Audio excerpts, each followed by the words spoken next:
to Jes Bailey, and I'm hugely grateful to Jes for giving up her time and pulling together this session for us, because she didn't need to. It's really kind of her, and there's so much fantastic content in this. And thanks also to Joelle from Baseball Softball, who kind of made the introduction and got us together in the first place, and I know may share later in terms of the impact it's had for some of the work that she's been doing too. So Jes, if that's okay, I will pass across to you and I'll let you do your own introduction. And if people have questions, please do use the chat function to post them. We'd really like to get some interaction in your thoughts as we go through, and I know that we'll come to those at the end too. So that was very swift from me. That's less than 5 minutes. That's a bit of a record. So with that, Jes, I will pass across to you. Thank you so much. Cool. Thank you very much for having me. And of course, thank you all for coming. We do have a lot of slides to get through because crowdfunding is a lot of work, and I do want you to get as much out of this as possible. But feel free to ask any questions that you have in the chat box. If I seem to ignore them, it's mostly because I think I'm going to answer them later. But obviously, if I finish them, I still haven't answered them, then call me out and tell me that I haven't answered them. But hopefully we'll be able to cover everything. It's really good that you're writing what you're doing, you know, down the side in the chat, because I hopefully will then be able to give you some more relevant examples. There are definitely interactive elements of this session with the use of the poll function and the use of the chat box function, so that I can again get a better understanding of where everyone's intentions lie with crowdfunding, so that I can give better examples and focus on better things throughout the webinar. So I'm going to just share my screen with you and then let's get started. I'm just going to reopen the chat function so that I have you, and I am going to make all your lovely faces a little bit bigger so that I can see what lunch everyone is eating and things like that. Perfect. Cool. I'm not going to get jealous of your lunches. So this is all about getting started with crowdfunding. So as Sue said, I'm Jes. I run a crowdfunding consultancy. So we're not a crowdfunding platform, but we just help organizations run successful crowdfunding campaigns. I always say it's a bit like Netflix doesn't teach you how to make a binge-worthy TV series. It's just a platform that hosts a lot of binge-worthy TV series. And it's the same with crowdfunding. The platforms don't really provide that much support. So in the last 4 years, I've done 70 crowdfunding campaigns. I do not recommend anyone ever do that much crowdfunding campaigns in that short amount of time. Very stressful. And I've raised nearly £4 million for the clients across the board. They come from all over the world, all types of industries, and we have had quite a few sports ones. I have some partnerships with like Sport England and Active Gloucestershire to run training for certain sports organisations. Our success rate at crowdfunding is 83%. So 83% of the people hit their funding goals or surpass them. In the UK, on average, the success rate is only 18%, 18%. So in actual fact, not many campaigns succeed. Of course, we see the ones succeeding because the platforms want to promote them, but in actual fact, most fail. So we've really developed this 6-stage strategy, which I'm going to go through with you today, to help you make sure that you succeed. Because at the end of the day, I want crowdfunding campaigns to succeed. I want women to succeed at crowdfunding, and statistically, women do better at crowdfunding than men, so well done already. And I want to see more low-level initiatives do something good for the world. So what is crowdfunding? Well, the definition is that it's the practice of funding a particular project from raising many small amounts of money from a large number of people in a particular time period. And that particular time period is really important because we all have that friend that's like, I'll give you money next week, I'll give you money next week, and next week never comes. But having those dates really enforces people, like it sears into their minds that they have to give between these dates. And that is key for crowdfunding. If it just goes on forever, you'll just be like next week, next week, next week, and it never really goes up. It's typically by the internet. Obviously now with COVID, everything's by the internet, but it doesn't need to be. A great crowdfunding campaign is a hybrid of online and offline activity. So crowdfunding itself, a successful campaign is 3 things. First up, it's a strategy. There is a recipe to succeed, and that's what I'm going to go through with you today. Secondly, it's creative content. How are you going to use this strategy for your own audience and to make it stand out and pop on Instagram, in email, on Facebook? You know, what are you going to do that makes it creative in terms of running, in terms of baseball, in terms of cricket? How are you going to make that work for you? And then lastly, audience psychology. So much of it is psychology because we're trying to go out en masse to get people to do something. We have to think about them at all times.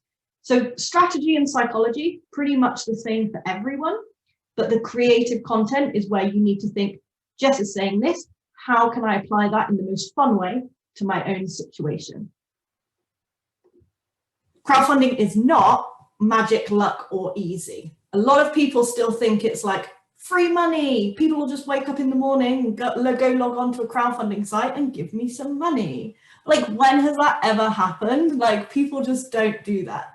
So it's really not magic, it's not luck, it's not easy. It's logic and like creativity mixed together. So there's 3 types of crowdfunding. There's donation crowdfunding, rewards crowdfunding, and equity crowdfunding.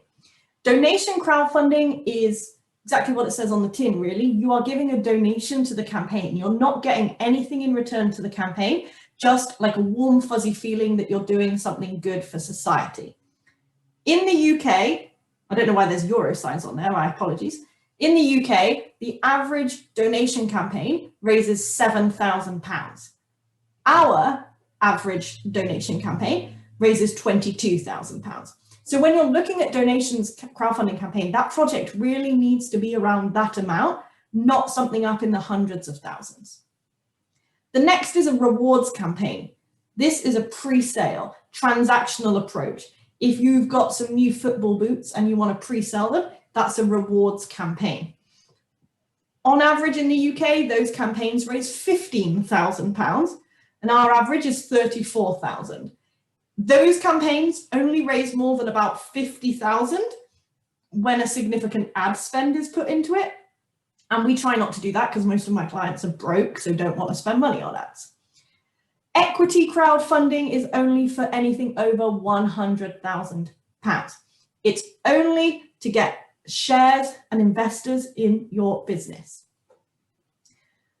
Here's an example of a donation crowdfunding campaign. Fund the Future. This was Football Beyond Borders, a charity in London getting kids doing football and after school activities, and they wanted to fund a new youth centre. Their target was 15,888.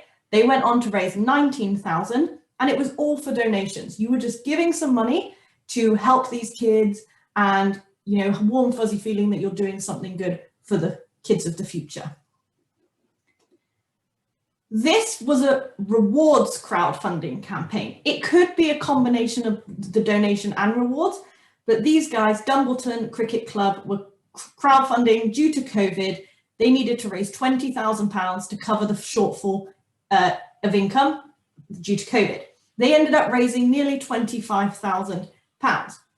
If I gave them £30 to their crowdfunding campaigns, I would have got a £30 bar token to use at their bar. If I gave £40, I would have got a women's players membership. So that's a rewards campaign because it's more of a transaction. Also, here's another example of a rewards crowdfunding campaign. This is a bed that folds up and then becomes a workout bench. And you could buy this through crowdfunding. Now these guys, they raised £218,000 from 186 backers. So obviously you can go and raise larger amounts of money for products and rewards crowdfunding. I just wanted to show you 2 different types there. These guys had a global coverage. They could ship globally, whereas, Dumbleton Cricket Club, you may only care about that if you're local to Dumbleton or, care about cricket. Then there's equity crowdfunding. This is an example of equity crowdfunding, Next Generation Ski School, the marketplace connecting skiers with independent ski instructors.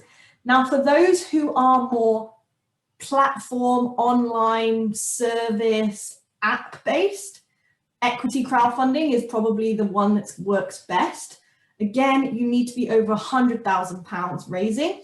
and you need to have investors coming in. So these are not customers, these are investors that you're getting. These guys raised 300,000. Then you need to think about flexi funding or all or nothing. If you do equity crowdfunding, it's only all or nothing. It means if you don't hit your target, you go home with absolutely no money.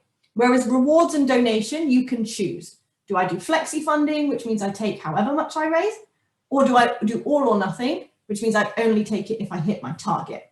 So here's an example.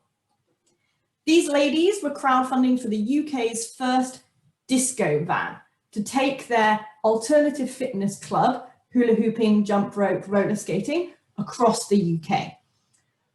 They raised £17,000. Now, a bus, to convert a bus and buy a bus, is like a particular amount of money. If they didn't hit their target, they couldn't buy half a bus. That would be impossible. So they could have done an all or nothing campaign, because what are they going to do with only a quarter of the money, realistically, if they can't buy the bus? But they could have also done a flexi funding campaign and just decided, we'll buy a cheaper bus if we only raise a quarter of the money. They had that decision to make.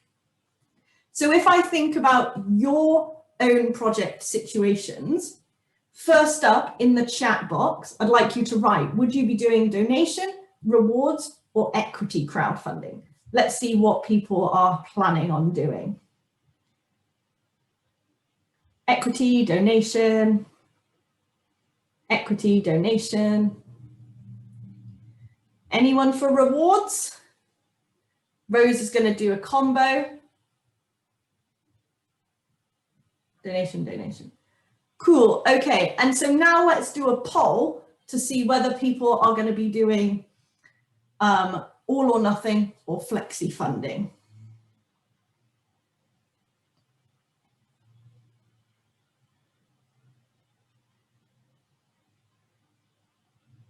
So you can do a combination of equity and rewards, Rachel, but it is mostly equity. So it's everyone gets equity and then some will get rewards. So the people that give higher will get rewards. It can't be the lower people get rewards and the higher people get equity. That way doesn't work around. So the poll is in and flexi funding is the most popular. We've only got a couple of people doing all or nothing, which I assume is probably the people that are going to be doing equity. So that's good to know. Flexi funding, much less stressful for sure. So as I have said already, most campaigns fail. Only 18% hit their target in general. Even one spelling error decreases your chance of being funded by 13%. People are like, if you can't even spell the word sport, how are you meant to be running this project? And this is all that subconscious level that people are thinking really pays into the psychology of crowdfunding. Not having a video decreases your chance of being funded. For those looking for the lower level of funding, we all have a mobile phone. You don't need a swanky movie for your crowdfunding campaign if you're not raising so much money. Because again, psychologically, it can backfire and people will be like, well, it looks like you spent 10 grand on your video, so why are you trying to raise 10 grand? Whereas when you do equity campaigns and the larger ones, definitely need to be spending money on a video agency for that.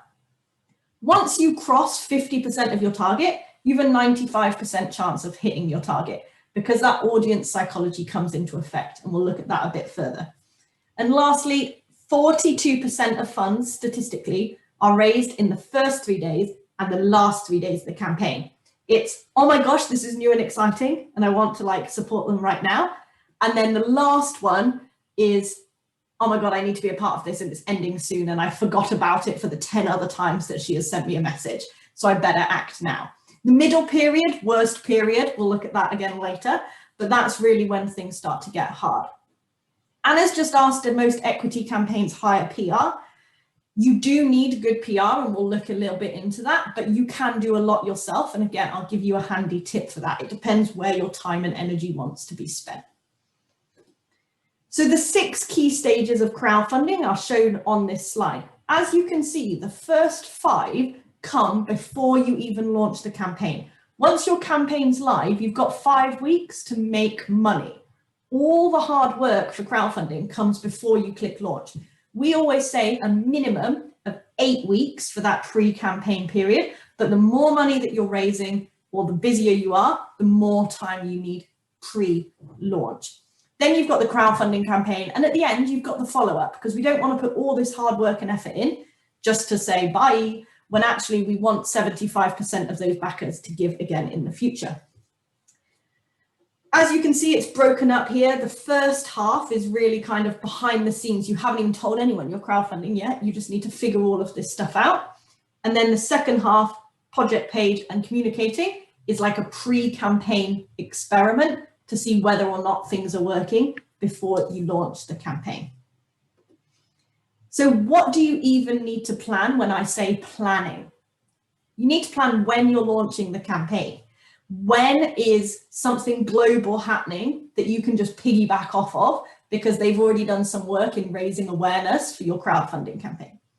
A crowdfunding campaign is a branding campaign, a fundraising campaign, a PR campaign, a marketing campaign, social media, email, all of those things all in one. That's how much work we need to think it is, not just something that's going to be easy. You really need to plan the project, the platform that you're working on. And most importantly, you really need to plan your team. So solo founders can crowdfund, but campaign teams with 4 or more people raise double that of solo founders. And we have to really think that's because of skill sets and that's because of networks.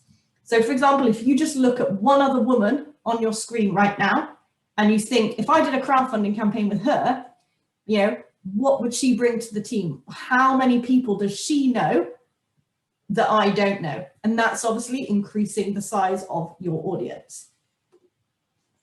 So next question is, how much do you want to raise and how much do you need to raise? So first up, you want to ask yourself, what do I need as an absolute minimum to make this work?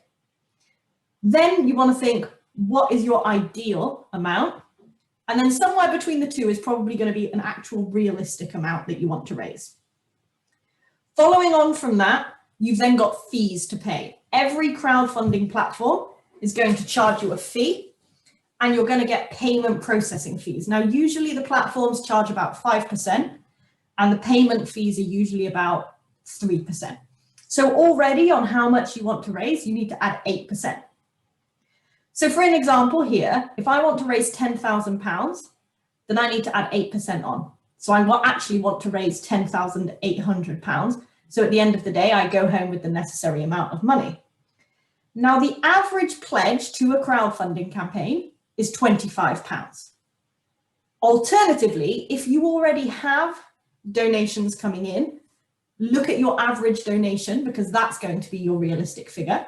Or if your product has a price, an RRP, that is going to be the number you want to divide by. If you don't have any of this data, then use £25. If I want to raise £10,800, I divide it by 25 because that's the average amount people will give. It means that I need 432 people to back my crowdfunding.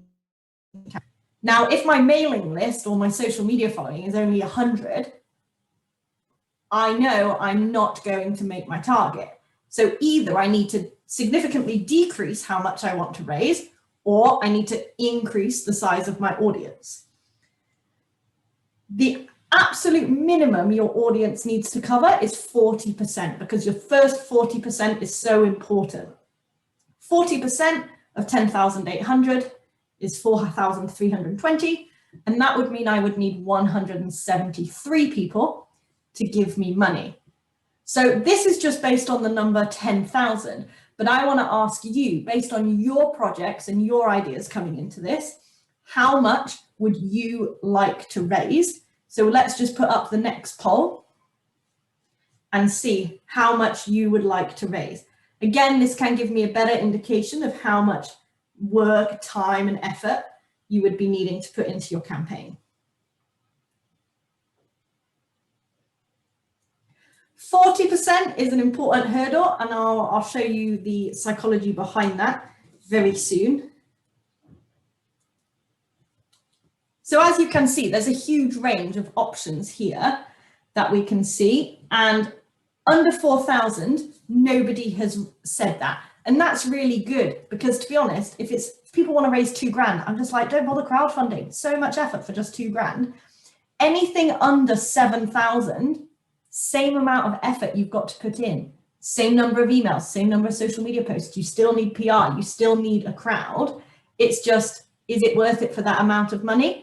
Whereas when you get to 7,000 and higher, it needs to be a bit more targeted. So as we can see, 7 to 15,000 we've got there, and 30 to 50,000. Really good. The more that you want to raise, the more segmented all of your content and marketing needs to be, and the more direct messaging, the more coffees, the more phone calls, the more personalized contact you need. So again, it can't just be blanket spamming across social media and all of that. That's only going to bring you in a couple of thousand. For these larger numbers, it is really time and effort and planning to make sure you've got enough time to contact everyone and follow up with everyone as well. So why is this important? Which of these would you be putting your money in? If you go to the arcade and there's option 1 that has the money over the edge and option 2 which is empty. If we put the poll up, which one are you going to be giving your money to if I gave you some pennies? Everyone is saying the same thing. Everyone is saying option 1. And this, Anna, is why the 40% is so important. If you go to a restaurant, option A or option B, which option are you going to? They're both serving the same food, but one is completely empty and the other one is bustling full of people. I mean, I don't know whether this is going to be the same in a post-COVID world. We might all want to go in the empty one. But in general, we want to trust the one that people are already going to. Once you hit 40% funded, people stay on your page longer and are more likely to back your campaign because it's less of a risk for them. So again, if we look at 3 crowdfunding campaigns here, imagine that fearless women are running their crowdfunding campaign and you've all just received an email about it. At which of these stages are you most likely to give money to their crowdfunding campaign? Got the poll up now.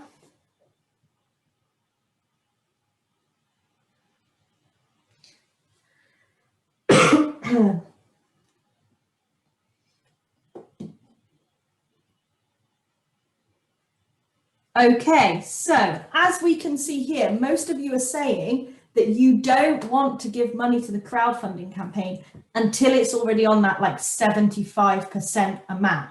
And that's because you probably don't have so much of a close connection with Sue and Kate and Fearless Women. Those who are probably coming to more of the webinars or who have maybe met you guys in person before COVID happened, who are really attending events and everything, I bet they were the ones that put it at stage 2 when you're only on 35% funded.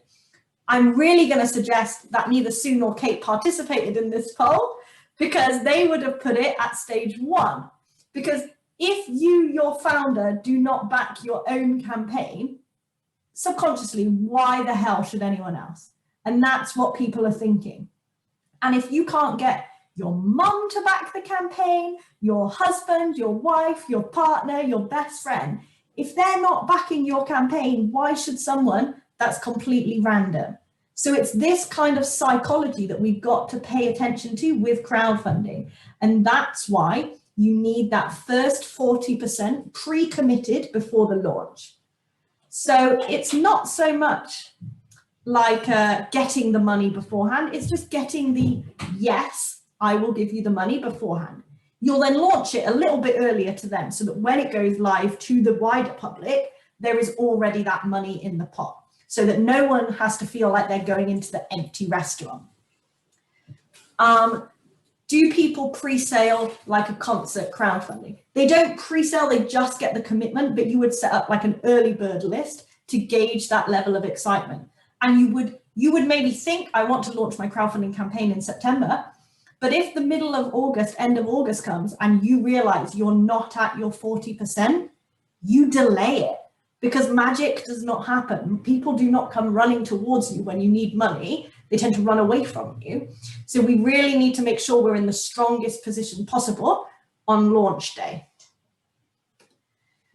So now let's have a look at platforms. So here's just loads of different platforms. Again, I want you to just write in the chat box, which of these platforms would you consider using for your crowdfunding campaign? And then I can give like a little bit of information on the ones that you have written. Crowdfunder, great. So Crowdfunder, biggest one in the UK, great for donations and rewards, often has some match funding from Sports England and local councils so that you can get some free money to make it a little bit nicer. Crowdfunder would be really, really good.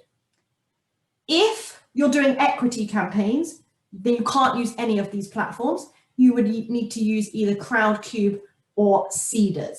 They are not on this page. Kickstarter. Kickstarter would be good if you're creating a product that you're trying to sell, like a new sports shoe, or a new watch for running or something like that, or you wanted to create a book or a documentary about some cool sports thing that you have seen or experienced. Never use GoFundMe. There's only one thing you take away from this situation: never use GoFundMe. It is full of so many scam campaigns. You will be next to someone's campaign because their dog needs an operation because it got ran over by a car, and yet that picture of the dog is the first picture that comes up if I Google image the word dog. You don't want to be associated with scams. You don't want to be associated with anything that ruins your reputation or trust levels. Now, you guys all have legitimate businesses, legitimate community groups. You've spent so long and hard trying to build the trust and community and vibe around what you do.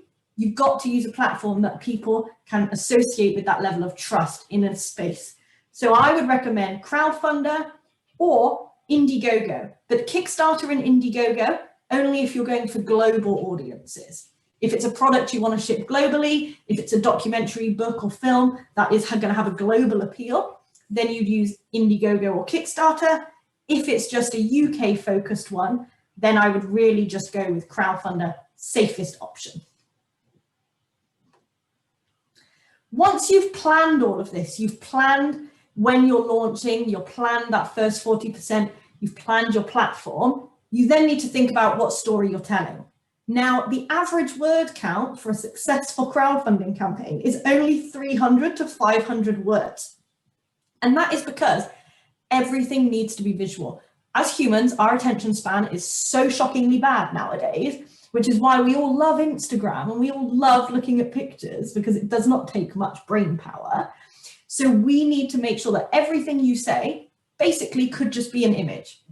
So we want to see your project in action, your project in production. We want to see your faces. We want to see the faces of the people using your product and you're supporting.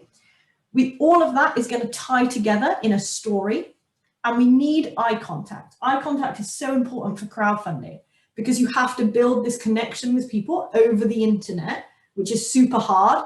Luckily, we've all had a year of practicing with that. We've all been on those webinars where everyone has their camera off and you don't even know if anyone's actually listening. So I really appreciate that I can see your faces. And it has to be relatable. You have to show the people that you're going after.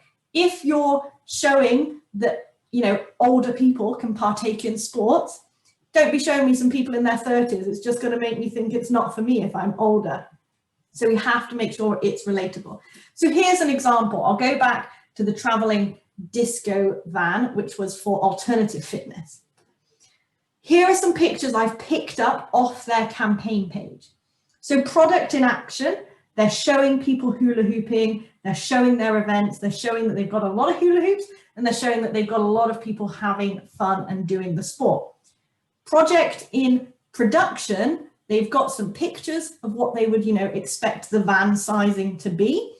And obviously they've got the picture there of the problem, this lady, the hoop tone instructor with all the hoops on the London Underground being fed up of being pushed around and stuff like that. So already you're kind of building up a story of this situation. Lots of hula hoops, people enjoying it, need a van to get around because public transport sucks. Then we've obviously got photos of the creators. So we've got the founders there and the rest of their team. And even in those pictures, there's quite a lot of eye contact and smiles. Again, we're seeing the founders there with their eye contact and smiles and people partaking in the event.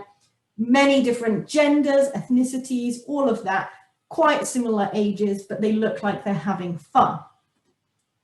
Then we've got some more storytelling. This is where we plan to take our tour. These are the companies that have supported us so far, and this is the timeline of our business. They didn't just come up with the idea in the morning to go teach people to hula hoop. They've spent many years working on this skill, learning, taking qualifications, setting up a business, getting to the point where they are now. Again, if you've put all of that effort in before, you're not just going to give up tomorrow. You actually got skin in the game to make it become what you've promised. And then on the other side over here, we've got relatability, kids and parents, and just a whole range of different people that could enjoy the activity. It doesn't need to just be for 20-year-old people in London. Bring your kids along. It's for everyone. So when you're thinking about your own, you need to think what visuals you can do and you can get for those. Go back in the archives to get some non-face masked ones, because again, much easier to make a connection with people without the face mask on. And then new ones that you're going to have to take, combine them with the face mask ones, etc. You obviously, hopefully, you think what you're doing is like the most amazing thing ever, and probably it is, but we need other people to agree with you and say why they think it's important. So can you get some of your customers, can you get some of your teammates, your players, to also, have their photo taken or be filmed to say their opinion? Have you previously got money from Sports England, the National Lottery, or do you previously have investors? Can you get them to say why they've supported you as well, to give an extra level of validation? Can you get any local MPs or influencers or Olympians, to say why they're supporting you? That is another great thing to add a level of trust to your project that, again, sets it apart from all the other projects out there.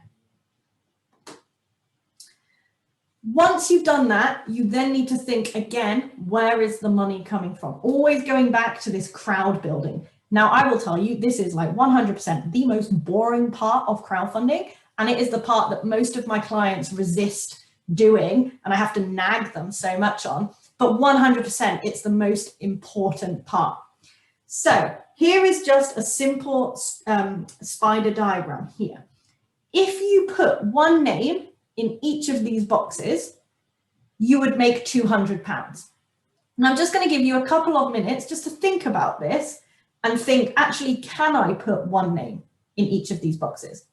Or can I put two names in each of these boxes? If I put two names in each of these boxes and they give me £25, then I've got £400. Can I put three names in? But remember, not everyone you ask is going to give you money. So even if you put one name in each of these boxes, £200 if they all gave you money, you might only get a 50%, and the others might just be like, no, or they might just ignore you. And then you wouldn't get it. Social group leader, great question. So a social group leader is looking at the social groups that you're in. So are you in any other running club? Or are you in a local choir? Or are you, part of a mum's network? Who is the leader of that group? Because they're going to be the great gatekeeper to get you into the bigger, the wider world. If we can't get them on board, it's going to be very hard to get all of the other members of that group on board. Colleagues, interested groups is really the target market. So thinking about people who actually are your target market. Advisors, anyone that's giving you advice, financial, legal. I mean, in my workshops, I'm always surprised people aren't putting me in there. Local businesses, if you're wherever you're geographically located, who runs different local businesses that could also benefit from your work? If you're a running group, then probably like the local cafe or where you meet outside or that's nearby, or the local pub or the restaurants nearby, they might benefit from the fact you meet there because people go for a drink afterwards or coffee or, go for food afterwards, something like that. They have an interest in your success. Media, really important as well. But this is just looking at it from a cash perspective. But when we're wanting to raise more than the £7,000, we need to look at it way more holistically, and we need to look at people's other things they can bring to it. So down the side here, we've just got some pictures from my own situation. So in that picture at the top is me and my mum. My mum is definitely going to be good for cash. She'll be the second person to back my crowdfunding campaign for sure. But she's also really good for contacts. She works for a European-wide company. Potentially, she could get me into their internal newsletter, and that's going to go out to loads of people. So maybe if my product was something about improving posture or doing some exercises at the desk, then that would be a really great campaign that they might want to promote in their network. But I wouldn't have been able to do it myself because they'd be like, who the hell is this random woman emailing me? Ignore. Expertise. Yeah, my mom is an accountant. She's really good with Microsoft Excel. I absolutely hate Microsoft Excel. So anything Microsoft Excel, I'm going to get her to do it for me. And that's going to save me a lot of time and allow me to focus my efforts on what I'm good at elsewhere. Influence, not really, she's an accountant. Passion, so-so. Time, so-so. She's a mum, she's got a full-time job. She's probably going to be able to find the time. Underneath, got a picture of my grandma. My grandma definitely going to give me cash for my crowdfunding campaign. I love the fact she's like over 85 and has given to numerous crowdfunding campaigns. I think she's the coolest person ever because of that. Contact, if it's a community thing or a local thing, she's big up in the WI and she's big up in the local church and community. So she could definitely get me in front of those audiences. Expertise, yes, but not related to crowdfunding. Influence in the local community, yes. Passion, yes. Time, yeah. Unless Wimbledon is on, when I'm not allowed to contact her for the 2-week period, I can definitely count on her to give some of her time to help the campaign. Underneath that, got my 2 friends, Kajal and Carlos. They live in London and they've just had a baby, so I'm definitely not asking them for cash. But Kajal works for a business network, so if I wanted some advice on some business model things, or if I wanted to get out there to some investors, that would be really handy. Carlos is a videographer. If he could help me edit my video, he may not have time to film it, but if he could help me edit it, save me so much time and stress. Influence, so-so. Passion, maybe, depends on what the project is. And time, definitely not. I've not met anyone on these maps that's from London that says that they have time. But I know that if I give them a deadline, they'd be able to work it around what they're doing. So again, if you put down in the initial thing that you wanted to be raising more than £15,000 especially, then when you're doing your network mapping activity to find that first 40%, you really need to look at all of these different keys to make sure you can build it up. I recommend minimum of half a day for the activity in total to go through everyone you know. Although I did once have this really old man come to one of my workshops and he said, it might take you half a day, Jess, because you're much younger than me. I've met many more people than you, so I think this is going to take me about 3 days. And I was like, that's fair. Again, know how many you know your own situation, but ideally put some good music on and get cake ready for the end of it because you're going to have deserved it. This also helps you figure out who you don't know. You might not know anyone in the media. You might think, damn, I thought I knew podcasters, journalists, and film people, but I don't. It means you then need to go and find them and interact with them and start building that connection way ahead of launching the crowdfunding campaign. Because no one likes to just be like, said, hi, I'm Jess, this is the first time I've ever met you. Can you write this piece about me? Can you give me £25 for my campaign? You really have to build the relationship up, help them, let them help you, etc. Then you need to figure out your target market in general. So other than your friends and your family, who realistically is giving to your campaign? And this is going to be like probably your customer, but also that knows about crowdfunding, because they need to know about crowdfunding in order to give it to them. You don't want to teach them everything about it. And the more honed in that you can do that in this situation with these lists down the side, the more likely it's going to work out. It can't just be someone that likes running. Go in there. Are they married? Are they single? Are they in a relationship? Do they live in a flat or a house? You know, what do they like? How much income do they have? Because again, all of these things develop to change what sort of messaging they're going to respond to. Can do this by looking in social media groups. Obviously, a great way to widen your audience. This was just for a body positivity campaign we did. But my favorite is Google Alerts. And this comes back to the earlier question about whether people pay for PR or not. So I don't know if you guys are already using Google Alerts, but just set up Google Alerts. It's free for all keywords to do with your industry. So here you can see there is a selection of my keywords. I have a client that works in the meditation mindfulness space. So that's why a lot of them are related to meditation and mindfulness. But as you can see, also my name, my business name would be in there because I want to see if any journalists are writing about me. Now, what this does is then every day you get an email from Google of all the new blog posts or news articles that it has found with those keywords in it. What I do then is I put them in an Excel spreadsheet. I follow the journalist on Twitter and LinkedIn. I follow the outlet on Twitter. I share the post with my own opinions about it. And doing that, I will then grow a media list of all the people over the last 6 months that have written about my topic. So when I have to send my press release, I already have all the contact details and all of the people that are most likely to send my press release and actually make it happen. So for example, I can see here, this was for a different campaign, but I can see, you know, Wales Online, Heart Radio, Forbes, and Parentology. Like, I never knew Parentology even existed, but if my press release is related to that, then I can just send them an email. I can see here it was Jenny Heights, if I have her email address, or on LinkedIn. I can say, hey, I saw you wrote this article on Parentology about best meditation apps back in April. I have a meditation app aimed at children and parents. Here's the press release if you're interested to share it. And I already know that out of all of the journalists at Parentology, or out of any journalists in general, she's going to be the most likely to publish it and get published with it because she's already written about it in the past few months. So that is my favorite way to get press coverage.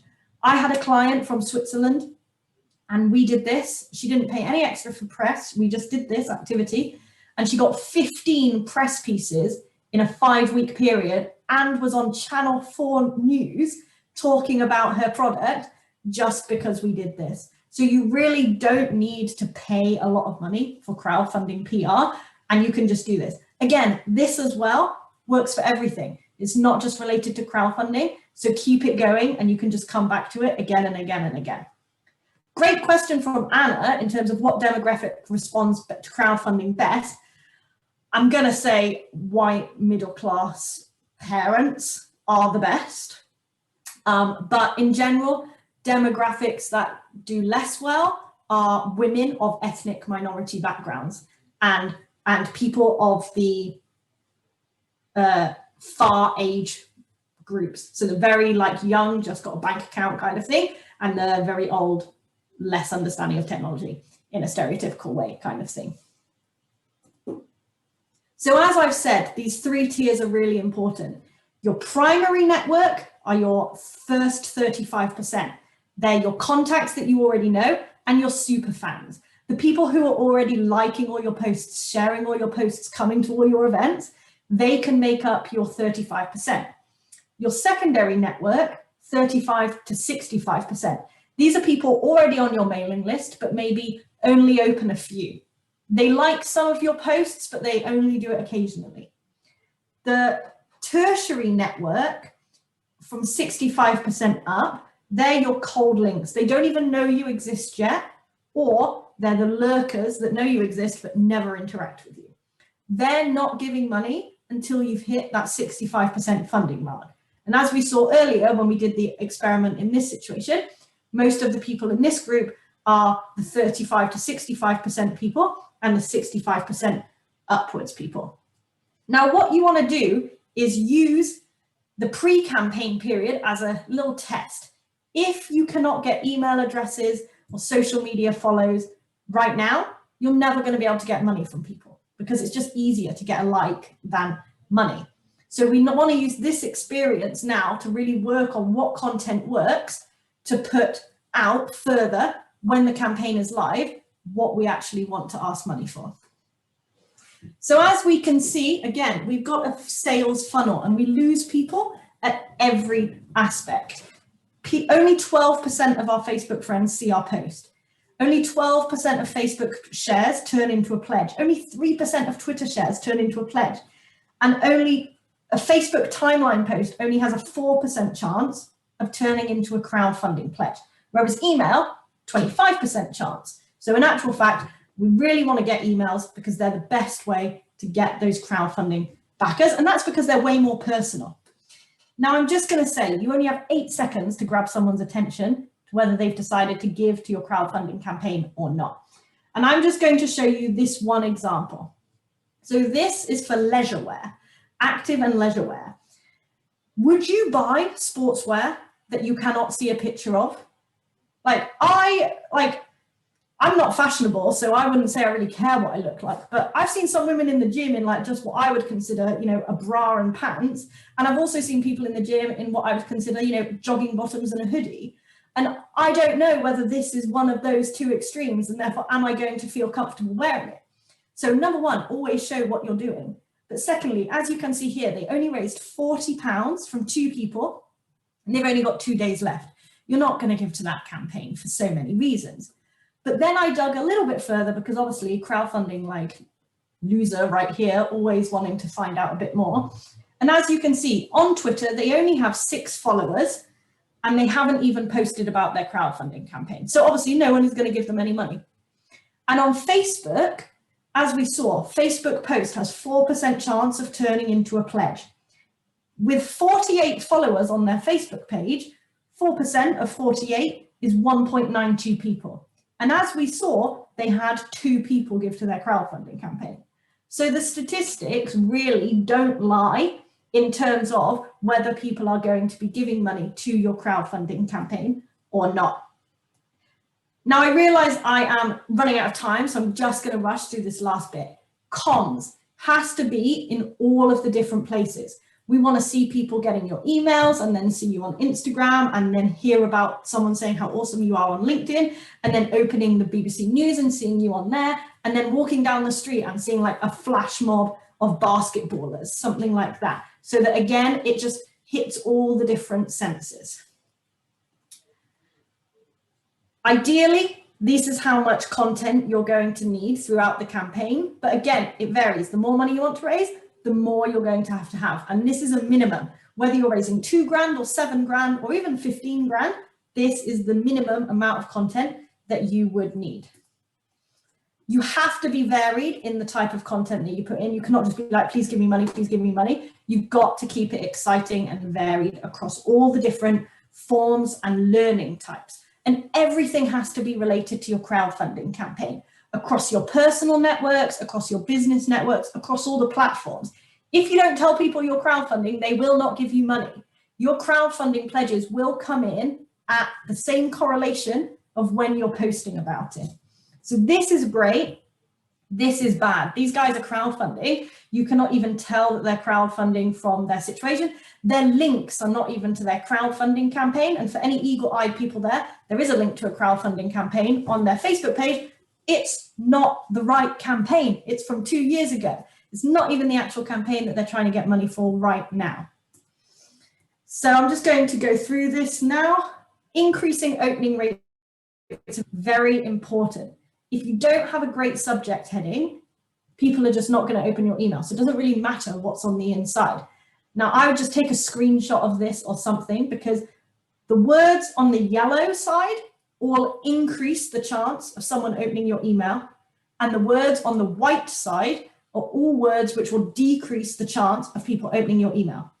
If you already send email newsletters, I highly recommend you go and have a look in like your MailChimp analytics and see whether this actually works out. I once had someone come back to me after a webinar. I was like, oh my God, Jess, it's so true. I just went back through my email and I have made those mistakes and it really affected the results.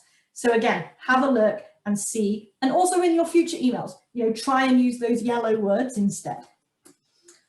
So during the campaign, I've already mentioned 5 weeks. The first week, absolute euphoria, roller coaster, money coming in.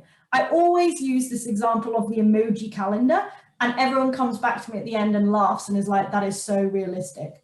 So the first week, those emojis are summing up your feelings. The second week, you're starting to feel very loved, it's really working, but you're also starting to be a bit confused and a bit like, oh no, it's slowing down. Third week, you're like, I give up on everything, it's all just luck, I'm so confused, I don't know what's going on, and it's absolute poop. Fourth week, you're tired, you're confused, but things are starting to look up, and the fifth week goes straight back up again for that great last week. During the campaign, you need to keep things fresh. So one of the things that I do for all my clients is I have this tip of the day calendar. It's basically like a scratch card, but you scratch off the day of the calendar and that gives you a new tip of how to keep the momentum going and what to try that's new. I also have group coaching sessions every week that's open to anyone that's crowdfunding. And this is a new thing because whatever you're doing, whether it's for a fishing campaign or a sports campaign, you're all in the same boat. And so everyone comes together in this situation, really bitches about the experience and shares tips and tactics on what has worked, what doesn't work, so that other people can learn from it. Again, keeping an eye on the data. You need to use the data to refine your marketing. What has worked well in the first week? Great, keep that going. What has absolutely failed? Stop that. It's not going to turn around immediately. Once you've finished, you've got to follow up with everyone, invite them over to your main mailing list and keep them updated every 2 to 3 months until the project has ended so that they can, know that their money has gone to a good place. You can crowdfund more than once, and it's recommended because as you have seen from this just 1 hour webinar, it's so hard. You want to leave it at least 6 months before you do another crowdfunding campaign and ensure that you've really delivered something in that time as well. Usually then you can do a campaign in like March and November. It's pretty good times to do a campaign. And my most important thing is use your crowdfunding success to get different forms of funding. If you're going for different investment opportunities, show them in 35 days, you've got this many backers, like this is proof that people support you. If you're going for grant money, you can use your crowdfunding campaign as a successful case study to, again, show you that there's the support. Because everyone has pitch decks, everyone says they've got support, but let's be honest, most people, especially men, bullshit those numbers slightly to make it look like they're better than they are. But crowdfunding is very in your face and visual. You cannot lie about the number of backers. You cannot lie about how it went because it really is there for everyone to see, which is why obviously we want it to do good. Hannah asks, do the platforms help with tracking? Yes. So the best ones, the ones that I showed earlier, have good back-end data to show where the money's coming in from, when the money's coming in, what countries are giving, again, so that you can tailor your marketing using that data. This is the last slide I've got. It's just my pre-launch checklist. Again, take a screenshot if you want, so you've got that information so that you can make sure you've got it all ticked off, ready for when you go launch your campaign, and you've just got my email address there as well. Just got a couple more questions now at the end. If you're doing reward funding, would you recommend doing it without a platform, just using your mailing list if you have a sizable list? Great question. If you only want the money, then yeah. But if you want the branding, raise awareness of the branding, if you want raise awareness of the marketing, if you want PR, if you want all of the other side benefits, if you want to use this in the future for proof to get more money, then do it with the platform and just be like, I know I'm going to lose 8%, but it's going to give me so much more in the long run. And yes, that is everything. So I'm just going to stop sharing now and I'll open the floor to any questions that anyone has. And Sue, you can come back on. Thank you so much. I've just asked Jess, can you just stop for 10 more minutes? And we've never done that before in the whole year of the Women's Book Collective. We stop on the dot of 2 o'clock, but there's just too much fantastic information there. Do you want to just have a look? I'm not going to ask people to ask the questions, or you can jump in and help answer those questions too. We could be here till 5 o'clock actually, couldn't we? But that is amazing. God, I want to go and do another crowdfunding campaign. Yeah, Hannah says, when you talk about the 40% secured, Is it about having had hard agreement from people? No, it's soft agreement, which is why the more the merrier. If you can get 60%, because you know that some people are going to turn around and not give you the money, then that's going to be better. Minimum 40%, but yeah, you've got to kind of be aware that some people are not going to be giving you that money. I was just going to jump in here and say, when I crowdfunded my book, that's just, okay, it's nodding through your whole presentation. At the beginning, really exciting, and then nothing. And then at the end, they got me to almost hold back what I had. And the flurry of people that come in at the end, and all those people that you thought, why on earth did you not fund it in the 6 months ago when you knew I was doing it? But so many people just waited until that last week. It's quite extraordinary. Yeah, and I've just seen as well that someone says they've already started their crowdfunder and they're worried that they've shot themselves in the foot. I've just opened your page. You haven't. You're on 23%. You've got 26 days left. Right now, you're in the lull of the 3rd week. Whether it was a 5-week campaign or not, things are going to be hard until you get to 14 days to go, and then you can ramp it back up again. So don't worry. Oh, if you started it yesterday, that's fine. You're on 23% already. Well done. And we just pushed you out in our newsletter as well this morning, so that's good. Yeah, so don't worry too much. You don't have a video. Maybe you could just make a really short video. That would be good. And if I look at the page, put those testimonials in pictures. Put more pictures on the page and bigger ones that people can see. Because I'm seeing here, you've got 3 great testimonials. Sarah Evans, England hockey, 2 times Olympic champion. Like, I want to see her with her Olympic medals, because when I scroll down this page, otherwise I'm just seeing pictures and I'm just seeing words. I'm not seeing actual engagement and that eye contact. Very easy. I think I just need to maybe like reposition them, because the images are at the top of those people, but yeah, so I just need to figure that out. Okay. And format them. I'd say format them better so they cover more space, because again, if I'm looking on a phone, it's going to be much harder. But potentially come along to one of our crowdfunding power hours where you can get this advice and other people. I think for a sports organization like yours, it's like a £9 or £11 just for the hour. Cool, thank you. I'll put the link in anyway. But yeah, it looks good. You've got 26 days left. Any other questions? No. Yeah, Google Alerts, all good. We need your time. That's probably a brilliant presentation, and you finished on time as well too. Thank you so much. I've learned so much there, so much about crowdfunding, but so much about media and just uniting people behind campaigns as well too. I think there's kind of loads of stuff there really. So hopefully everybody else has found that hugely valuable too. I know they have lots of nodding and comments coming through as well too, and we will share that presentation along with your contact details too. And all those foolish other members of the Women's Book Collective that all didn't come along, I shouldn't say that, should I, because we're going to share the video. So where were they all? How did they miss out on that? That's brilliant. I almost don't want to share the video because they should have been here to see it. But that's fantastic. Thank you so much, Jes. I can understand why Joelle was raving about you and why you're having such success, but we really appreciate your time, and we'll share your details with the collective. And good luck to everybody that is actually out there and doing it. And yeah, let's even within, that's what the LinkedIn group's for. Share it on the LinkedIn group, and let's get other people. That's one of your little boxes to tick, is share it across the Women's Book Collective LinkedIn group. But thank you so much, Jes, and hopefully we'll be back in. You can stay on and we'll say goodbye, but thank you to everyone that joined us today, and we look forward to seeing you hopefully next week at the networking meeting. So thank you.